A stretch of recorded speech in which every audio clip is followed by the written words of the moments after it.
Decided to dig into the sensor a little bit more. It was like, let me try a coolant temp sensor. This is just a spare one, right? This is the one that's on there.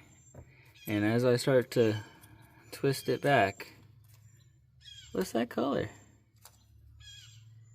I don't think it's supposed to be that color.